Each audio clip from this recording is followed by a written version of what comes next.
ঘটনাটা তখনকার যখন আমি ক্লাস 10-এ পড়তাম। আমি গণিতে খুব কাঁচা ছিলাম। রেজাল্ট পর 2 বার খারাপ হলে মা আমাকে স্কুলের গণিত ও ম্যাডামের কাছে টিউশনে ভর্তি করে দেন।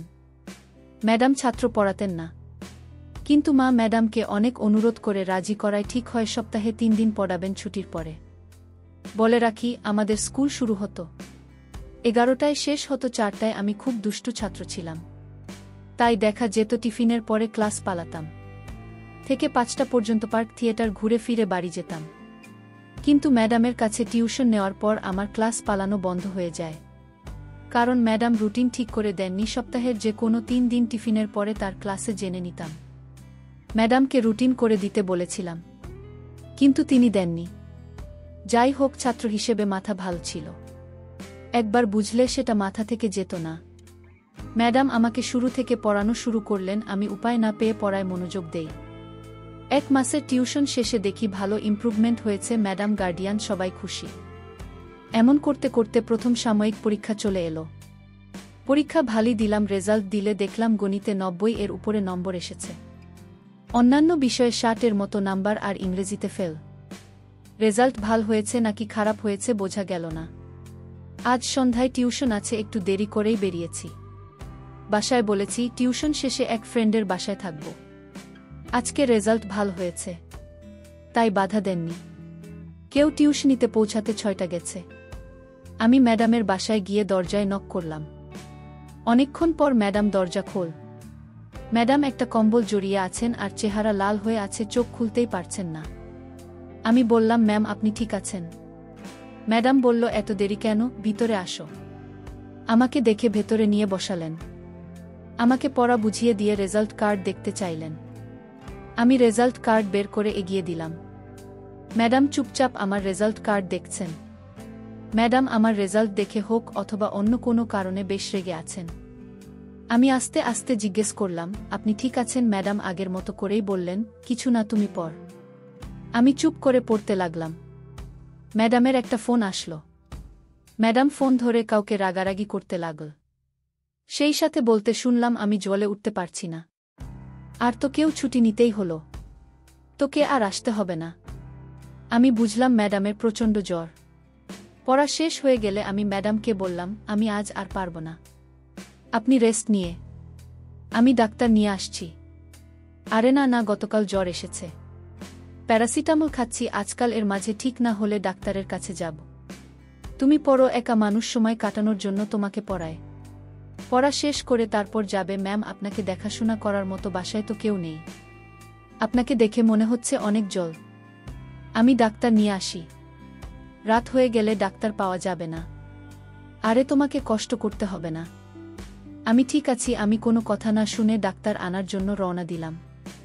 ম্যাডাম আমার পেছন পেছন দরজা পর্যন্ত আসেন, তারপর আমার কাজ ধরে থামালেন, কিন্তু তিনি আর কোনো কথা বলতে পারলেন না। মাথা ঘুরে পড়ে গেলেন। ভাগ্য ভালো বলতে হয়, ম্যাডাম মাথা ঘুরে আমার উপর লুটিয়ে পড়লেন। আমি তাকে তার বেডরুমে নিয়ে শুয়ে দিলাম। এরপর দেরি না করে ডাক্তার আনতে দৌড় দিলাম। কাছে একটা ডিসপেন্সারি আছে, সেখান থেকে ডাক্তারকে নিয়ে এলাম। ডাক্তার ম্যাডামকে দেখে কিছু ওষুধ দিলেন আর একটা ইঞ্জেকশন দিলেন, আর বললেন জ্ঞান না ফেরা পর্যন্ত জলপট্টি দিতে আর সম্ভব হলে মুছে দিতে। ডাক্তার চলে গেলে আমি ম্যাডামের পাশে বসে ম্যাডামকে জলপট্টি দিতে লাগলাম। রাত 1টা কি 2টা হবে তখন। ম্যাডামের জলের মাত্রা আরও বেড়ে গেল, জলপট্টি দিয়ে কিছুতেই জল নামছে না। ম্যাডাম মাঝে মাঝেই কেঁপে উঠছেন। এখন মুছে না দেওয়া ছাড়া উপায় নেই। ম্যাডামকে নিয়ে কখনোই খারাপ কিছু চিন্তা করিনি, তবে ভয় করছিল।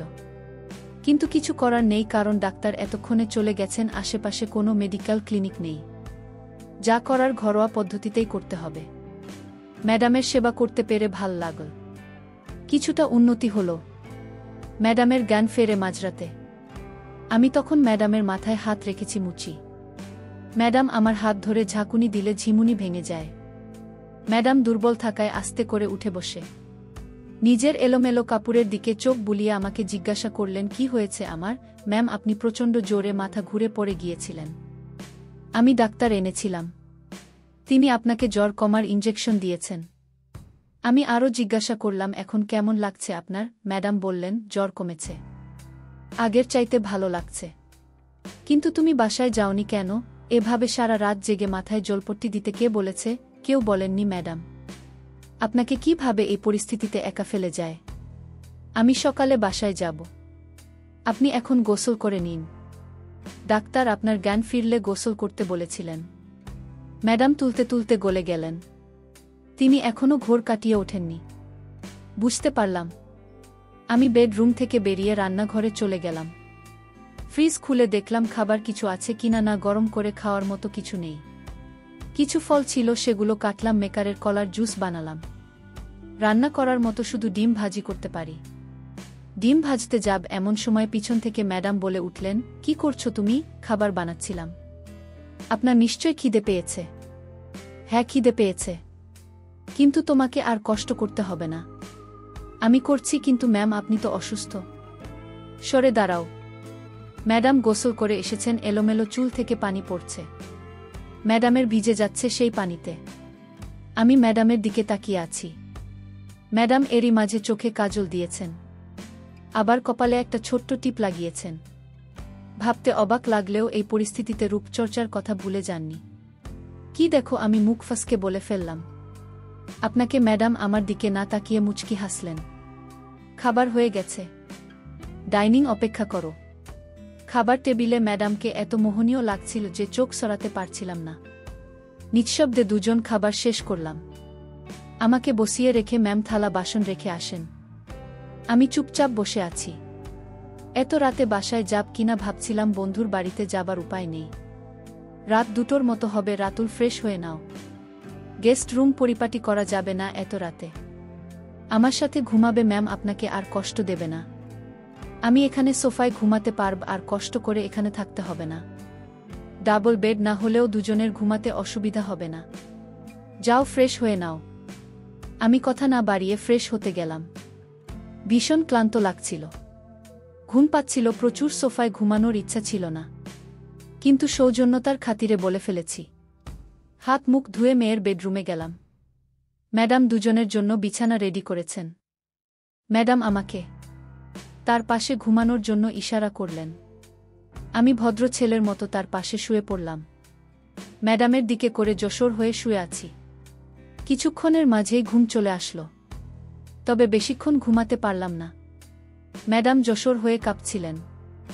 একটা কথা দিয়ে ম্যাডামের হচ্ছিল না। আপনার ঠান্ডা লাগছে? হ্যাঁ, জ্বরটা বোধ হয় আবার আসছে। আমি ম্যাডামের কপালে হাত দিয়ে জ্বর দেখলাম। হালকা গরম ম্যাম, আপনি এই কথাটাও নিন। একটু কম শীত করবে। তোমার ঠান্ডা লাগবে। দেখছি কি করা যায়। ম্যাডাম আমাদের কথা দুইটা একত্র করে নিলেন। ম্যাডাম একই কথার নিচে আসতে বললেন। আমি তার কথা মতো একই কাঁথার নিচে চলে গেলাম। পরিবেশ ঠান্ডা ছিল, তাই মোটা কাঁথার নিচে থাকতে অসুবিধা হচ্ছিল না।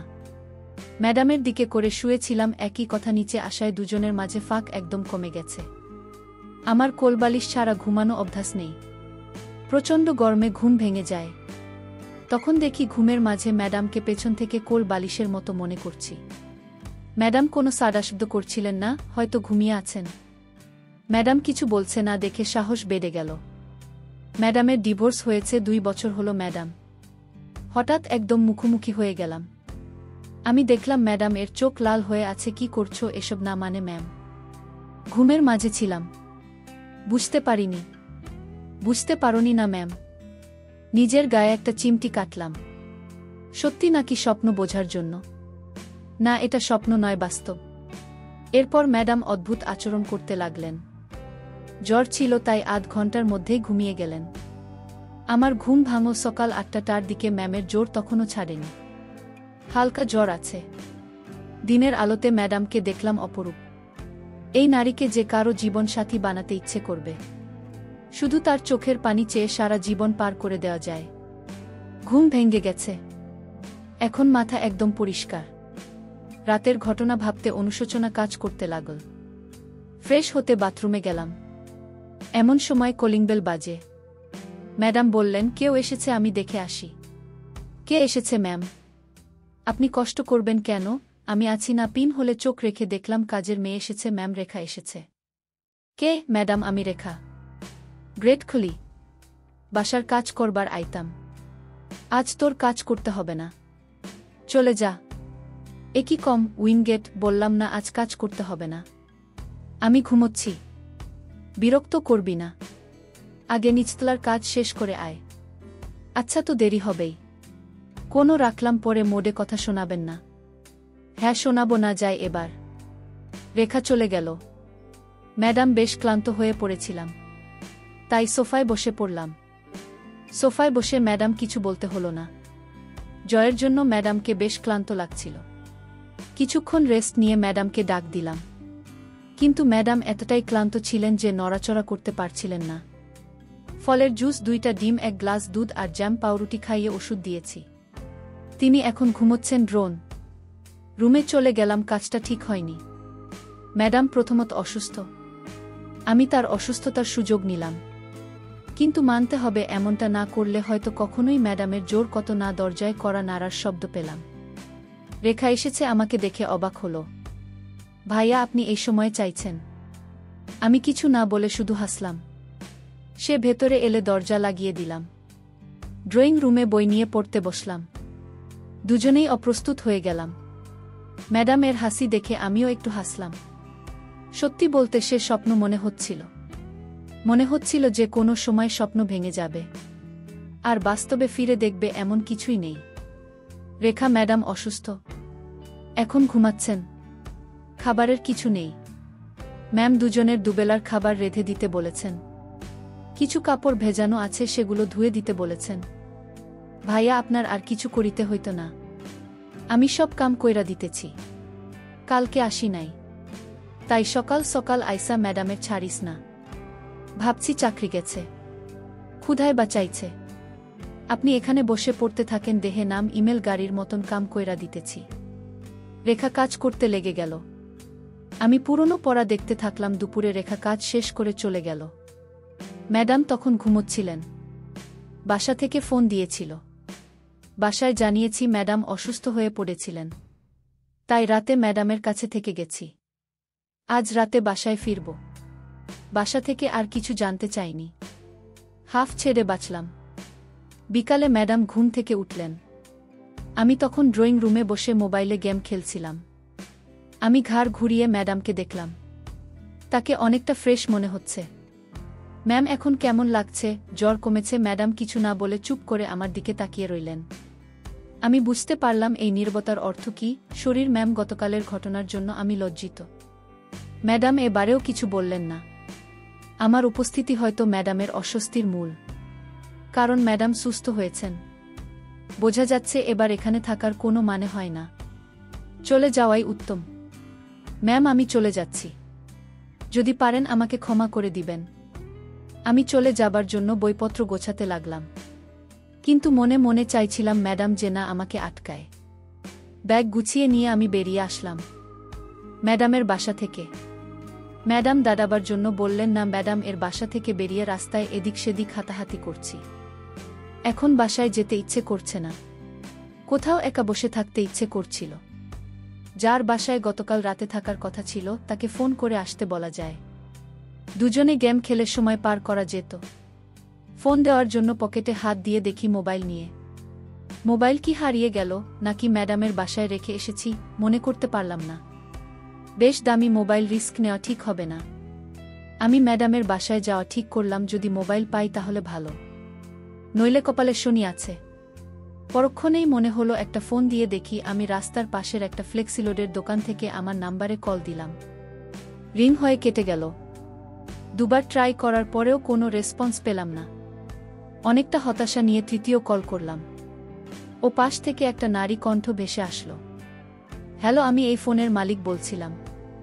ফোনটা বোধহয় রাস্তায় পড়ে গিয়েছিল। বন্ধুরা, প্রচণ্ড শীতের কারণে আজকের মতো এখানেই শেষ করছি। এই গল্পের বাকি অংশ আগামীকালকে দিব। ভিডিওটি দেখার জন্য তোমাদের অসংখ্য ধন্যবাদ।